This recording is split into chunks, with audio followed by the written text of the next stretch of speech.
Hello folks, it's your friend Bernie here, and in today's episode of the Co-working Visionaries podcast that we co-create with Helga from andcards, Jose is interviewing Nikki and Jasmine, who are the two of the co-founders of Campfire Coworks, which is in it's on the edge of Lake Superior, which I understand to be the largest lake in the US. And what I really love, so many things going on here, stay with me. So this is a epic example of what I consider an ideal co-working space. So it's in a touristy area, so there's people coming in, staying for a bit and then going away, so it has that kind of feel going on. It's in a rural area, so it has a rural co-working vibe to it. And one of the most interesting things here is a word you'll hear around a lot is rev ops, which is like how to make money in your business. And they've started a business called Bonfire, which is focused on just making revenue. And one of the co-working values is sustainability, and having a combination of a local community-driven co-working space that is profitable and runs as a business is so, it's like a heartbeat of the local economy. And I know a lot of people listening to this kind of struggle with, how's my co-working space going to get money and have an impact and be in this area that no one comes to? And these folks have nailed it, and from what I've seen so far, they're going to continue nailing it. So have a listen here. I'm going to stop talking and let you get into the show, and have a great day. Be careful out there. It is a jungle. My name is Nikki Parks. I'm one of the co-founders of Campfire Coworks and Bonfire from Marquette, Michigan. Hi, I'm Jasmine Gorski. I am a principal founder at Bonfire and also Campfire Coworks, living in the Upper Peninsula of Michigan. Hello, Jasmine. Hello, Nikki. Welcome to this episode of the Co-working Values podcast and the Visionary series. I have a first question for you. How did it all start? We got started with a co-working space called Campfire Coworks. It's located in the Upper Peninsula of Michigan. It's a very small rural town with roughly about 20,000 people. And it was previously started by, like I said, the Chamber of Commerce, which is basically like a non-for-profit organization that's designed to do economic development in our area. And unfortunately, due to maybe timing and or just funding and just lack of maybe leadership, they weren't able to actually keep the funding going for their space as they started to form it. And so one of our previous founders, his name was Keith Glendon. He actually was working for IBM at the time. So very similar in the fact of having a tech background. He had gotten lots of funding during the time when he worked for IBM to start other kind of startup projects to help with community engagement. So he's seen this as an opportunity to basically re-spark that kind of initiative. And so he changed the name to Campfire Coworks, and that's kind of how our co-working space got started. And then my husband and I were traveling digital nomads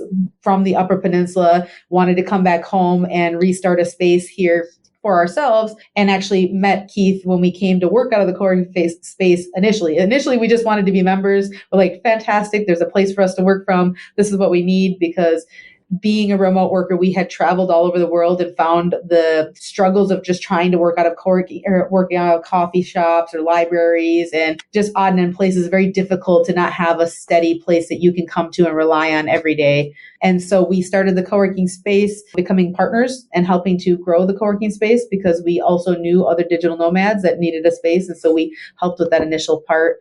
And then I was lucky enough to onboard a previous colleague and friend, Nikki, who's on the call here with us today. And she had been running a physical therapy clinic, and she had a lot of success in turning around financial situations and helping shore up processes and documentation and really getting us a well-oiled system so that we could make the process very easy for our customers. And she actually was one of the instrumental people in helping us implement andcards, which is our software publisher for our application that runs our facility. And so that was a huge turning piece for our business. And as we've continued to grow over the last 3 years, we've had a lot of people in interest in helping us to maybe expand our operations. So we have formed a new parent company called Bonfire, and Bonfire will become the kind of co-working consulting company / helping other people get places started, helping them with their processes and their systems and implementing technology so that they can have a smooth running operation, so they can focus on the most important part of co-working, which we believe is building the co-working community. So we really want to take away all of the stresses of the tech and the business operations and the business modeling and all of that stuff, and really help focus on how do we help you build a fantastic blazing business community in your own backyard. And that's kind of our tagline, is we want to help you build that kind of a engagement and take away all the stresses that we had to go through, all the learning curves and all the pains and the struggles, just so they can get to the part that's the fun part, the part that everyone wants to do, which is actually meet other crazy entrepreneurs and founders and remote workers and find time to collaborate and build cool stuff. I'm curious about the context of your co-working activities and the revenue model you use. So with our co-working space, we have about 6,000 square feet of space that we have daily rentals, day passes, week passes. We have office rentals of different sizes. As another resource, we have 3 conference rooms in our space. We also recently just grew our studio space. We were in a smaller space and we just took over about another 1,000 square feet that we have now started to transform into a bigger studio space. That way we have more ability to spread out and be able to change in and out the layout depending on what the folks want to use it for. Trying to make it a little bit of a more creative studio. We have some different equipment back there. And then we do have desk rental. We do monthly desk rental. And we also have daily desk rentals. Our theme here at Campfire is obviously camping / glamping. So we have a lot of live plants, if you could see, we have some live plants back here, a lot of greenery, trying to make it definitely a backyard, front yard. We call our front space the front patio because that's a little more of where the casual area, everybody's chit-chatting and talking. And then we have the backyard, which is more of the quiet space where folks are on calls. It's more of the, if you're going to work, this is where you're going to do it area. We do have some free resources for our members, phone booths, if they need to step out and take a call. But for our space here, it's pretty much kind of go with the flow, trying to always help people with what they need or how can we help accommodate their needs, especially because there isn't too many places like what we have. So, usually folks will come in with different requests of they needing this or needing that. And we try to make ourselves pretty flexible as a resource for our community. But our main income streams come from the monthly rentals. We have our general monthly membership. We have our core of members. And then we do our office rentals are really what helps us with that piece.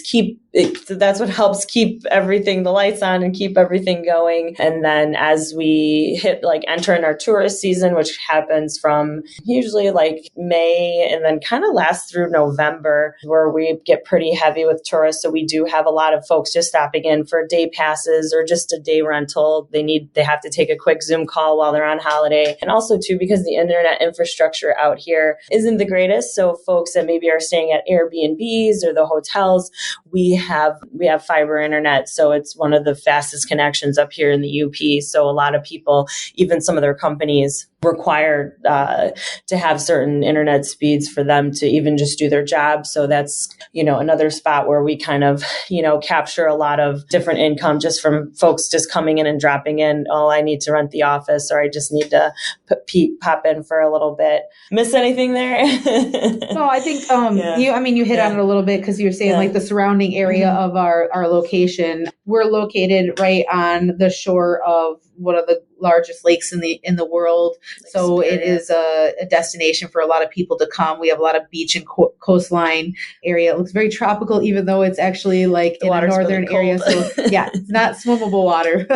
But our location, I think this is another thing that's kind of important for a lot of places, is it is a location is a big point, is accessibility for people. We're right in the heart of our downtown area. So we're within a 5-minute walk to the harbor where people can go down and take a picnic and just relax and get out of the office. We're also dead center to a lot of the main local restaurants and things like that. So a lot of people, this becomes a very good central location, and we're a very bikeable city. So we have a lot of places for people to put their bikes up and things like that. I would say that we're more in the hospitality business than we are in the real estate business. And this is where I think a lot of people get confused in co-working, is they think more like Airbnb, like, okay, I can buy this place, I can set it up, and then, people will come and that'll be that. But in a lot of reality, people are coming for some interaction. Sometimes I tell her all the time, sometimes people pay us to leave them the heck alone. Like, they literally want to pay, come in, they've got work to do, they don't want to be interacted with. But then we have a lot of people that really want to come in, and they are looking for a way to get connected to our community because they're traveling and they don't know what's going on. They don't know what festivals we have. And we end up becoming a pretty central hub. And we try to work alongside of a lot of our local, what we call EDOs or economic development organizations, to really get the information out to people, to make sure that people know what is going on, how to be part of our culture, which I think is a huge piece to a lot of spaces is, people come for the intrinsic charm of maybe your area, but unless they get connected to locals, they really don't know how to participate in a way that would be not detrimental. And so for us, getting a lot more tourism, we want to make sure that people know, like, how why they came here. That there's a reason they came to this location, because of probably the culture and the beauty and the things. And so we want to make sure that we can help them navigate that and keep that intact. Could you tell us more about what rural means to you?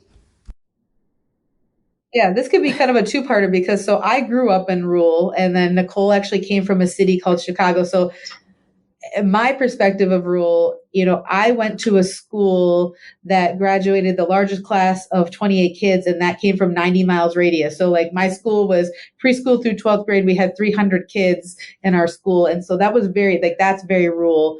I would say where we are currently, where our co-working space is with 20,000 people, it's definitely, for me, felt like a city. I'm like, wow, this is a metropolitan, until I moved to a place like Chicago and realized that this is not metropolitan.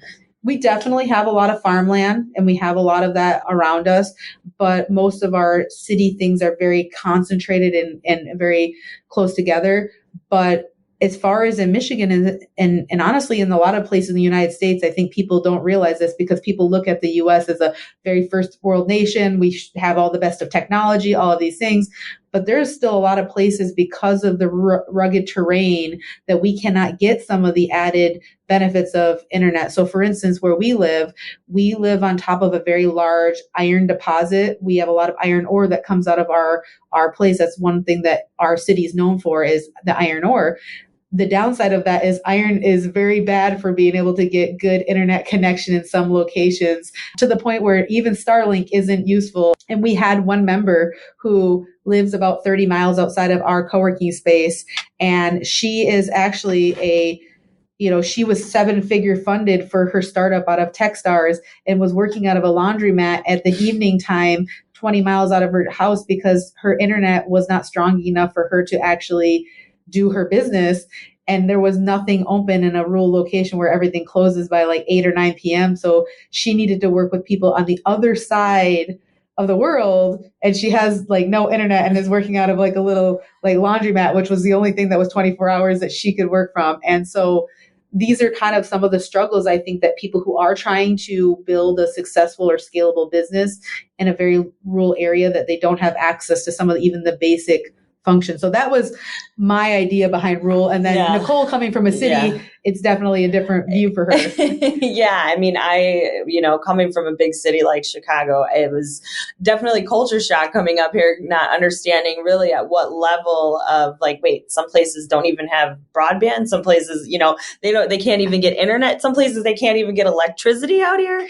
So for me, it was like, wow, because coming from a metropolitan area where you come with, everything, and my graduating class was 300 kids in my high school, not the whole entire school. So definitely different perspectives on that note. But I mean, for me, it's nice because it does give you a more homey, towny feel, and, where you do feel like with the community, being in a city as Chicago, where there's so many different things that you can get into and so many different things that are going on, kind of hard to focus in on a specific area. Whereas being out here, I feel like we have a broader reach, and, folks can find us and find a community that we're trying to build of, just helping each other out and kind of going back to the basics. And, whatever it is that you want to learn, if there's a skill or something that we have, that's one of the coolest things about our front desk, our front table area, is that we have so much collaboration that happens at the table. And it's kind of like the table at the house where, we all share meals, we all work at this table. We might argue at this table, we might discuss, we might cry at this table. But, just knowing that there is a spot for folks to do that in our community, which is really great.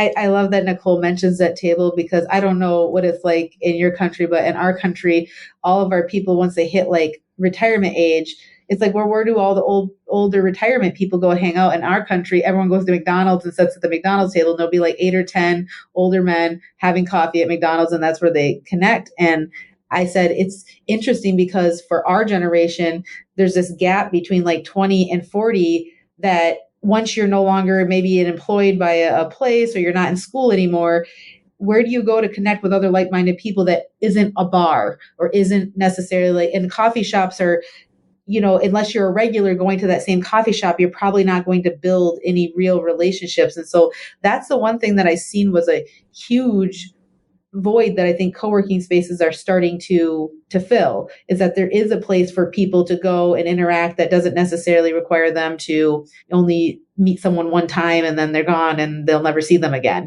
These people, like you said, they become family before you know it. Everyone's, they're sharing in food, they're sharing in their tools or resources, giving people rides to a place. But just even on the very, and like collaborating, and like, whereas maybe somebody might have gotten blocked up on, trying to figure out this piece to what project they're working on and maybe express frustration about it. But then there might be somebody sitting next to you that's like, wait, I know how to do this. Whereas they might have had to do the research to figure out, to find out the problem, and, may have taken more time or even cost money to have somebody take a look at the problem, where, the collaborative model of, somebody right next to you, boom, fixes it in 5 minutes. Isn't it amazing how coworking brings back the basics we miss so much in other environments? Transformational, not transactional. Yeah. Like, we've noticed that there's been so much transformative change when people got away from being so transactional of like, if I do this, then you do this, or how much does it cost for this? Like, it free, like, people who come together in a community like that, it just freely flows. It's like your friend, you would help your friend out if you knew the information. You wouldn't say, well, only if you give me, $50, I'll tell you the information to this. Yeah. Like, you wouldn't do that to your friend. And I think that, going back to your loneliness comment that we had earlier, I think a lot of people, there isn't friendships anymore. Everything has become more of a facade, utilizing social media, distancing ourselves. Families have moved away. So this kind of brings that back together. What is the impact you see your work is producing on others? Well, I can say for us particularly, this goes back to where our location is, because we used to have a saying up here in the Upper Peninsula that our greatest export is our talent, because most of our young minds and youth and people, unless they're going to work in the service industry, a lot of them, if they get educated, because we do have a university in our town, a lot of people come here, get educated, and then they move to other cities because there just isn't any opportunity for them to stay. They would love to stay. Most people, we actually have a term for them. They're called boomerangs, where they once came here, lived, and they would love to stay living here. They left, moved to a city, generated income, or they made a shift in their career and then had the opportunity to come back, and they would. So I think the greatest impact that, we're seeing is that by providing an area and a location and with other people who can help people with starting their businesses or scaling their businesses or maintaining their businesses, we're giving people the opportunity to stay living where they love, to be a part of and stay a part of a community that they want to be a part of, and giving them that economic engine that maybe would otherwise not be available to them. And we're starting to even expand and grow to the point where we'll be able to start maybe supporting even bigger organizations. So for one example, we have a group of 3 guys who just recently got some funding from NASA and the Space Force, and they're trying to build a space debris company. So they want to be able to go up into outer space and collect the space garbage, so to speak, so that we can continue using the technology that we use every day. And in another world, they would have to move their business to something like Silicon Valley. They would have to go move to where the investors are, where the tech community is, so they could find talent and resources. But because they have a space like ours that is the kind of the foundation, talent is being attracted in. They're being able to hire locally. They're being able to give people amazing opportunities that they would have otherwise had to move away for. And it's drawing in actually more talent and more capital from bigger areas, going like, wow, we would have to normally pay a web developer, like, let's say $90,000 a year, or software developer for this if I were charging out of a bigger city, but we could charge $70,000 or $60,000 in a market like ours, because rural town America is similar to operating in maybe like a third world nation as far as what the money and what it buys and how it transfers. So I think rural communities and rural co-working spaces are providing an opportunity for people to have opportunities that would not otherwise exist in their local region. They would probably have to move for those more high paying careers. And so for us, that was a huge piece of impact.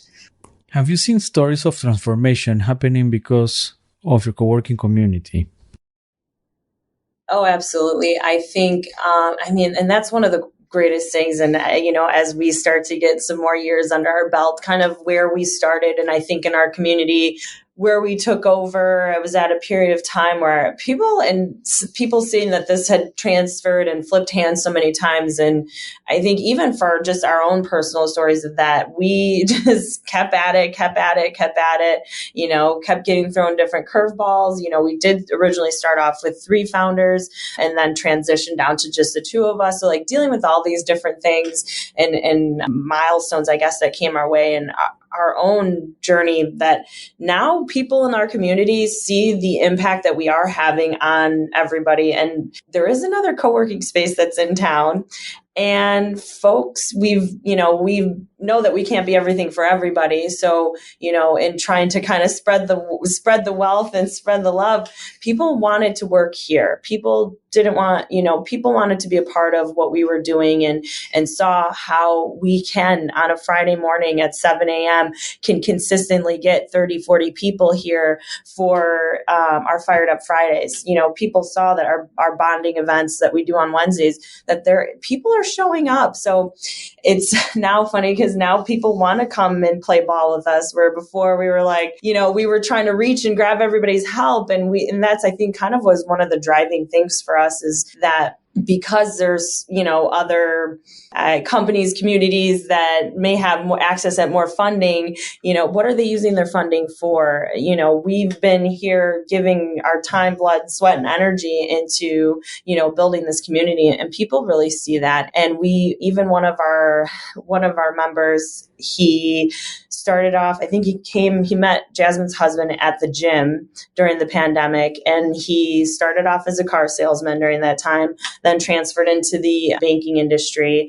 And then we were able to pull him out of his position, get him to working with a cybersecurity company, and where he's now spun off and he's now started his own marketing firm. So watching that transformation and just seeing the growth, he's 25 years old, and just to see how ambitious and, from plugging into what we're doing, from, Jasmine has 10 years of direct sales industry, even myself in 10 years of working in corporate America, being able to kind of keep that healthy ecosystem going, where we are getting people with different knowledge, different experiences, and starting to bring more people into the community. And especially, I think, with our Fire Up Fridays, seeing like how that growth has grown and what different talents and things that can pull in. And these people are watching, and young, hungry, students are are learning and are growing, and we're getting to see it. Even a couple of them,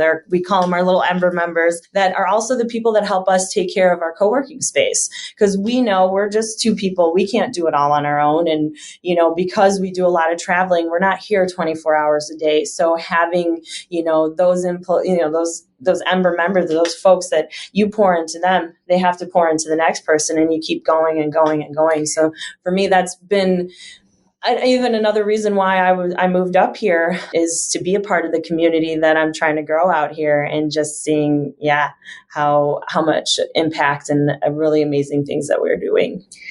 How meaningful, right?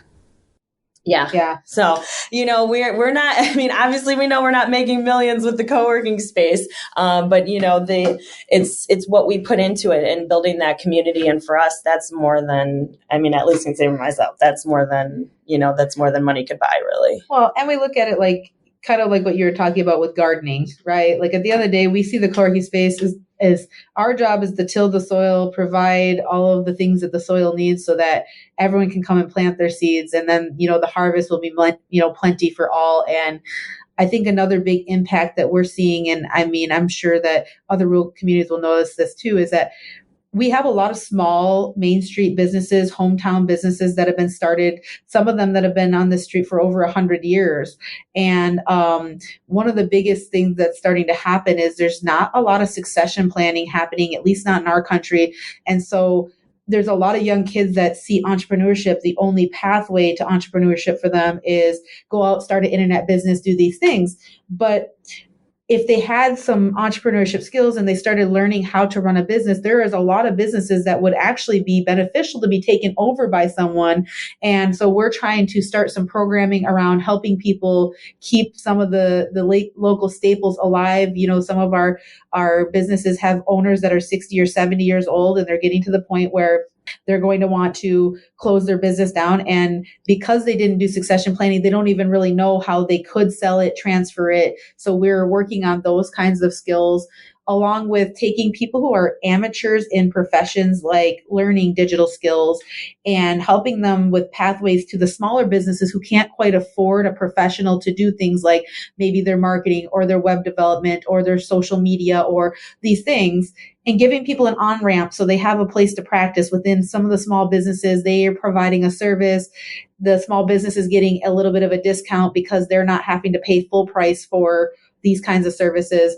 And then as they grow and as the companies scale, then these guys can move on to bigger clients and bigger things. And so just trying to find ways to fill some of those gaps, because that's something that we noticed. Like in our town, there was either nobody or too expensive for me to afford. And so a lot of the small businesses are like, well, I'm just not going to have technology in my business then, because I can't figure out how to implement these things. And especially older business owners, they don't want to try to figure out how to tackle like SaaS software. Like, even though it seems simple and easy, most of them have resisted, they're still doing ledgers in some cases with just regular, they haven't even moved to spreadsheets. Like, so just seeing a way that our co-working space can become an educational system, because even though we have a university in our town, and I'm definitely not knocking university, I think university has a particular place in educating and streamlining, but there are a lot of different routes to education that can be done through a community where people are teaching people, and people are getting real life on the ground, street smart, so to speak, on how to do some of these different kinds of business activities. And so we always joke a lot, because part of our Fire Up Friday, there's a movie called Karate Kid, and the sensei or the karate master, he makes the kid paint the fence and wax the car. And so the kid gets really frustrated because he's like, every day he's coming over and just doing chores for this guy. He's like, I thought you were going to teach me karate. And, towards the end of this training session, eventually the guy's like, I'm quitting. And the sensei's like, well, wait, show me, wax the car. And so he's now blocking. It's like, show me paint the fence. And he's, hitting, and all these different things. He was really learning karate, but he was doing it through a disciplined practice that was more digestible. And I think in a co-working space, like in our environments, we're teaching people, they're coming in to network, and what they're really learning is how to be more personable and build trust with relationships. When they come in and we ask them to be a presenter, they're learning how to do some public speaking and getting over their fear of that and learning how to pitch. And they're being able to do that in a safe environment where the people who are there, we have their best interest. We're not going to tear their idea apart, but we're going to ask pointed questions that's going to make them think like, yes, I need to handle that in my presentation. And how do I do this? And so really we see this as kind of a training ground, so to speak, for those that want to either get digital skills or go into entrepreneurship, even though we do also support regular people who are just in tech related practices that have remote jobs. So it's kind of interesting because we have spaces for both activities to be happening at the same time. I need to share what I'm learning from this conversation. Transactional means conditional. Co-working communities engage more in transformational relationships. That's amazing. I like that. We actually even transitioned, going back to like building a financial model. One of the things that really, I would say, transformed our business is that we actually stopped calling ourselves a co-working space and started calling ourselves a co-working community, specifically because we were too often being put into a box of like people thought space, they thought facility. And so the only services they looked for us for was that. When we started only promoting our co-working community, we started only promoting the events that we were doing within our space, because we use our events are our funnel into our space. So we offer our Fire Friday event is free every single Friday. We do that because we want to be open to the public, because we want to give people the experience before the expense. We want them to come in and see that, yes, we do have a membership price. And we wanted people to say, well, you get a community that just so happens to be attached to a working space, not the other way around. We didn't want people to say, hey, you're buying a space and it comes with a community. We want to say, no, you're buying a community and it comes with the space, because that just changed the way that people started interacting with us. It changed the way that the customers we started to attract, because in the beginning, we were attracting a lot of, even going back to the financial model. So we have a very interesting model for our private offices that we do have a few private offices that are available for full-time rental, but we actually have like 4 offices that we rent out by the hour. And a lot of our members, they get credits on their plan with the monthly membership to have access to private office every month.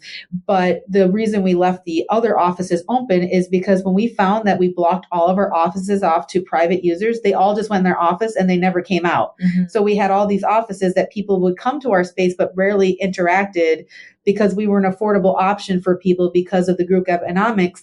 If they were to buy a private office somewhere else in our town, it would be a little bit more expensive for them than buying it inside of our space, which makes sense.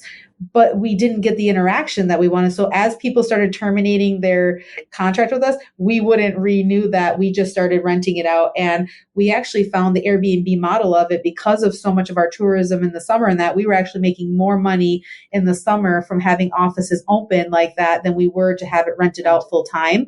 And so this is coming back to like just having people like really studying your space and really looking at like your numbers and looking at how people are interacting with stuff. And a lot of people, when they think of co-working space, they think of like WeWork. I mean, that's definitely like a big space. And I would say that there's a lot of things that WeWork there's some things they did right. I think there's some things that they went a little bit off the kilter on, that went a little bit too much towards commercializing this experience.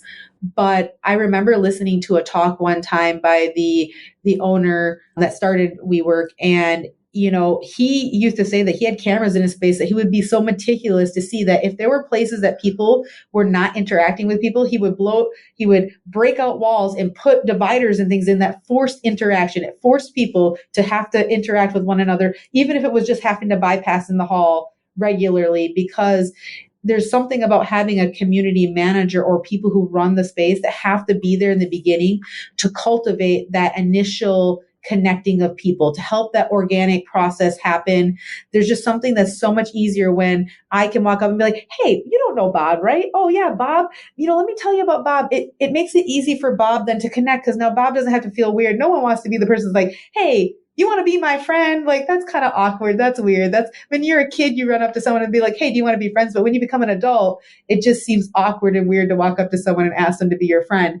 So by having a really good set of either community managers or like when Nicole mentioned, we started developing what we like to call our Ember members. These are the members who have taken a stake in that this is their home too, and really helping them develop, hey, if you see a new person walk through the door, someone you don't know yet, go up, talk to them, ask them, where are you from? What do you do? Like just interact with them. And those, like most of the reviews that we have on our Facebook feed and also on our Google business are people just simply saying that, like they had such a great experience. And I would say that our co-working space is not most of our furniture and the things that we had in our space, like we hodgepodge together. We had, furniture that we had donated to us. We have rebuilt. Me and Nicole have a knack of taking old things and turning them into new things, like brushing them up, painting them up. But that's when we started to realize is that people were less worried about, as long as you give them the conditional space they need to do their work. Because that's the first and foremost thing, is that they need to have a comfortable space that they can rely on and they know they can get their work done. But at the same time, they also want that, the inspiration of, being sporadic and knowing that there are people to talk to, even if they come in and never talk. But we've had people that are like that. They've never said a word. And then one day they came in and they talked. And it's like, wow, it's amazing. Like, as you talk about transformation, I'm like, I didn't know this. And, sometimes they're the most interesting people, but it took them a while to warm up to, because they're, like you said, IT people, especially. We have an eclectic group. IT people, like, a lot of times walk around and just look at their shoes. Like, I mean, like, they don't really like to, like, interact. And so I think it's been challenging, if we go back to, I'm sure, challenges of a space, is trying to figure out how to navigate the difference between so many different types of personalities and type of work environments in one space, because we have people that are super flamboyant and excited and, they're the rah, have a good time people. And then we have the other people that are like very much like just disciplined. I come here because I have a disciplined routine and I want to do that. And so it has taken us 3 years of rearranging our space, constantly making tweaks to try to make it so that there are spaces for every different type of work environment that we could come up with to try to make it as smooth of a process as possible, because we realized a lot of it came down to consistency. Like, people will come and they will stay and you'll have very little churn if they know that every time they come in that they're going to have a very similar experience, and they'll tolerate some, events that are kind of maybe not conducive to their work environment if majority of the time they can come in, do their work the way they need to, or interact with people the way they would like to. So that's just a challenge any space is going to deal with as you start growing your people, unless you decide to like niche down. But I don't think, like, in a rural community, you really don't have that ability to niche, because you're such a small space. You're trying to accommodate just so many different types of people. And that's why sometimes I do say it's like a circus in here, because it really is like a circus sometimes. I see diversity as a feature, not a bug. It often generates magical results, right?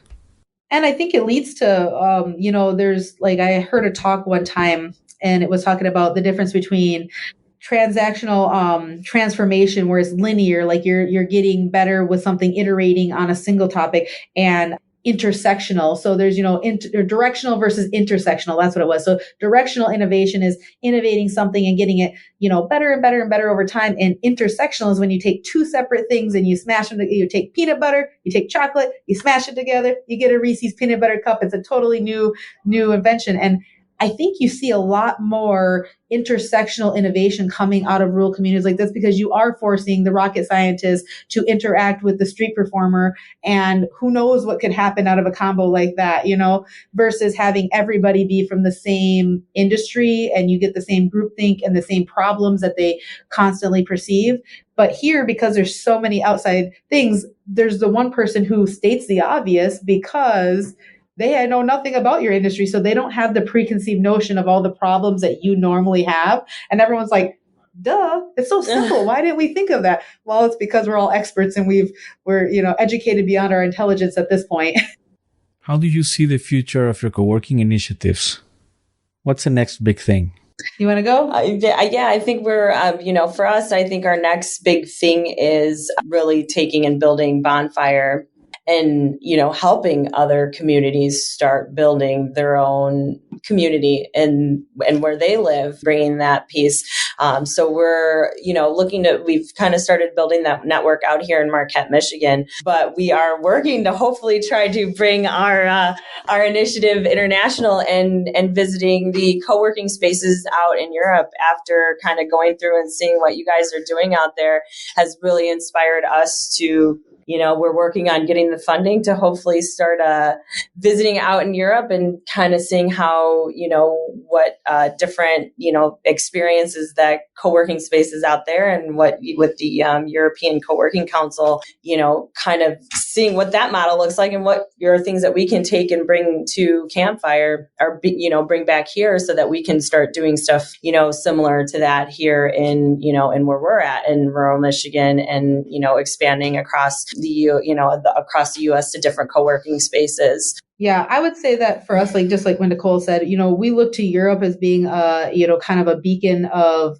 being ahead of where we are. I would say it's been way more progressive in moving the work culture ahead of where we are in the U.S. I think that the U.S. is still very far behind in our thinking of what collaboration could look like and how to work together. So yeah, definitely we're looking at trying to be in the fall. We want to come out and try to visit a few different countries and just go to some different co-working spaces in different rural towns and just kind of do what you're doing right now, interviewing spaces, because we don't know everything. There's probably different things that we could put into our process to help with problems that we've come across as time has gone on, and just be in the environment, see what people are needing, what they're wanting, and trying to figure out what that gap is. And honestly, that's when I was in Thailand. I actually went and visited the first co-working space in Thailand that has adopted the andcards system. So we went and met with them and their owners and had a very similar conversation. And it was incredible. It's just incredible to see these spaces popping up all around the world. And it's also cool to be able to be a part of a network of other co-working spaces. We had someone just recently ask us about here in the States, especially in Michigan, hey, is there, I get that you guys are helping people within the community, but is there some kind of a network for co-working space owners and people to collaborate for them to connect? And we're we've actually talked to several other spaces in our regional area, and we all are saying the same thing, that we probably need to put together a coalition where we can have a summit and bring our best practices together, because again, it's in sharing that the different things that have been successful for us and helping other people. And there is more than enough to go around for everyone. I don't think there's even a fraction of enough spaces when you really think about how people could collaborate and how things could get niched down into different industries that people would want to collaborate with. And so, Nicole had mentioned earlier, we had a co-working space that has opened up not even just a block and a half from where we are. And so many people were worried, oh, are you worried? Because the first interaction from people who are used to having a competitive mindset in business is, oh my gosh, what is this going to do to you guys? About your members. And I was I'm excited. I'm ecstatic for them to move into town. I said, you know why? Because we know that we can't be everything to everyone. And they were putting on a little bit more of a corporate feel to what they wanted to do. I'm fantastic. Because when I interview someone for my space, they come in. If I get the vibe that they're going to be a little bit more of a corporate mentality, they're probably not going to be happy in my space. And I would rather not have someone complaining and being upset and wanting me to change everything about my space to accommodate them. I would rather just be you know what? Let me get a hold of the co-working space just down the street. Their environment is probably a little bit more conducive to the work style that you're looking for. And let's create a collaborative partnership there. Let me help you I'm really in it for the person and helping them to have the best experience. And if that means that maybe they're not my member, that's okay, because then there'll be more to go around. And that person might know someone who is a right fit for my organization. And now they're going to feel so much happier to refer someone to me because they know that I did the right thing to put them in the right place. And we've had that happen. We've had people that are now members of the other co-working space, but they still come to our events and they still plug in with our community. And that's fantastic. That's what we want to have happen. And so, I'm at some point, I'm going to run out of space. I only have 6,000 square feet. I don't know if my building will continue to let me absorb any more space. I'm getting, we're going to be pretty soon, what do they call a snail in our shell? We're going to have to go look for another shell, And so it's been really cool to see that. And that's kind of where I think we see our future kind of is, how do we take what we've learned in this experience and then try to help other people that we see that are doing it, that haven't yet been able to get something off the ground, but is in need of it. And help them build their community. Because I think that going back to, I think the thing we keep nailing, is building that community.